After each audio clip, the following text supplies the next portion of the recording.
Alright,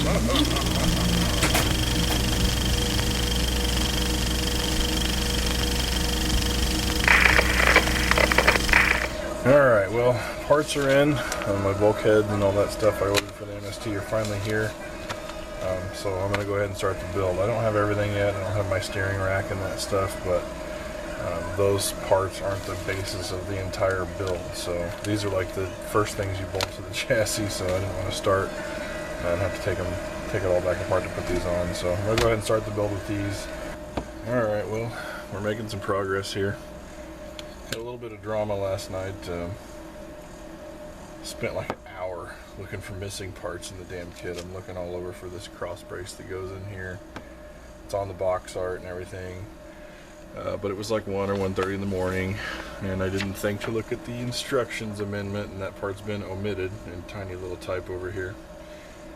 And the pulley I was looking for is now 2-piece and in a different bag. So all the parts are here, so that's good to know.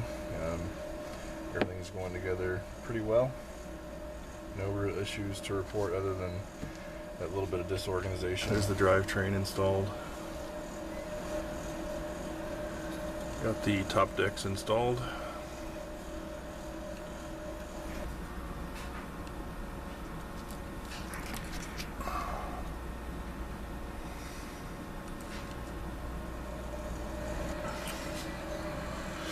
A little more progress. Shocks are done. Finally happy to say something good. I really enjoy the shocks in these things. They are super velvety smooth.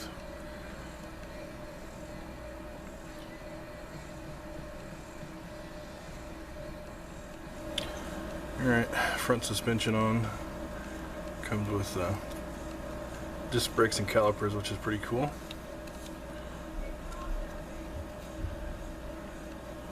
Alright, and there's the MS-01d completed. Well, not completely complete. I'm waiting on my stealth body mounts to come in from China. Once those get here, I'll be mounting a body. The body is it's going to be the Tamiya FT86 Subaru BRZ in a 190. So I can run my narrow offset Vanquish wheels. Those will look pretty cool on there.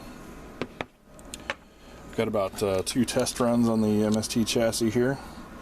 Really pleased with it. I'm running the 1.8 CS, which is slightly more than my Secura. Secura is at 1.67, so just a little bit more. You can't really tell. The car is really controllable. Seems like it's easier to drive, at least initially. One thing I really like about this rig, like the Secura comes at like 2.1 something CS, and you don't have an option to tone it down. The MST has the option to run several different CS options. It has pulleys to where you can run straight up 50-50. You can run 155, 167, or 1.8, I'm not sure, 1.80, around 1.8 CS. So I really like that. So if you find the car to be too much, they give you the stuff to tune it out right off the bat, and they also give you the belts. When you use the smaller pulleys, you have to use a smaller belt. That brings me to pretty much my only complaint about the car. Well, I have 2 complaints. One's pretty minor. One is Phillips hardware, really? I don't know. I don't have anything in this size. I would have replaced it with Hex, but the rest of the car is Hex, but it's using Phillips here. I don't really get it. If there's some reason that somebody knows of why this would be, enlighten me. The other thing is that adjusting, they don't give you a front belt tension or an external. All you have are what's on the bearings for the one-way. It's a super pain in the ass. To do it, you have to pull the top of the bulkheads off and then adjust each one of them individually, and then, you know, look at it super close and hope you got it in the right slot and everything like that.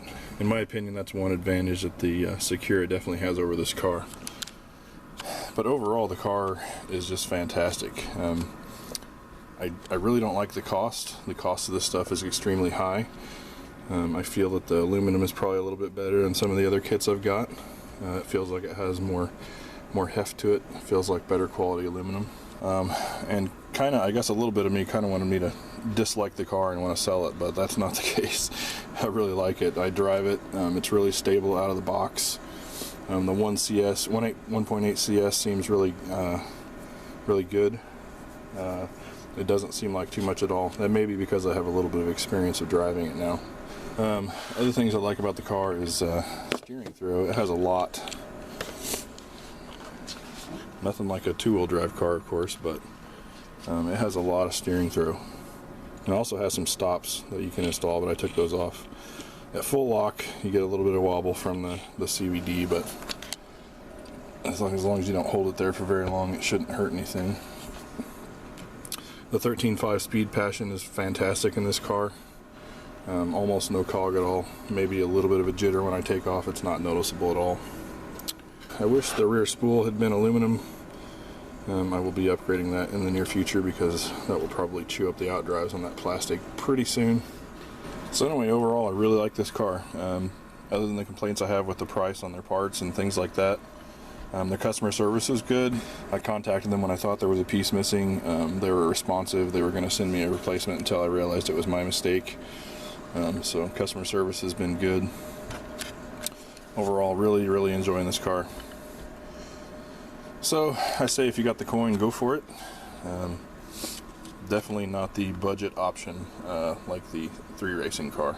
The differences I'm noticing with the front mid motor is the car doesn't arc as much when it drifts. With the front motor, it seems to widen the arc when you have a drift going.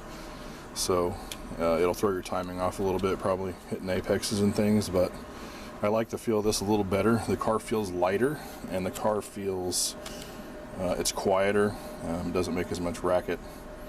Overall, just the build quality seems to be a lot better. So digging the car. I'm going to be keeping it. Secure will probably be going up for sale. So in my opinion, if you got the money, this car is a buy. You will not be disappointed. So anyway, thanks for watching, guys. We'll get some running video of this at the next drift meet, and you guys can tell me what you think. Catch you later.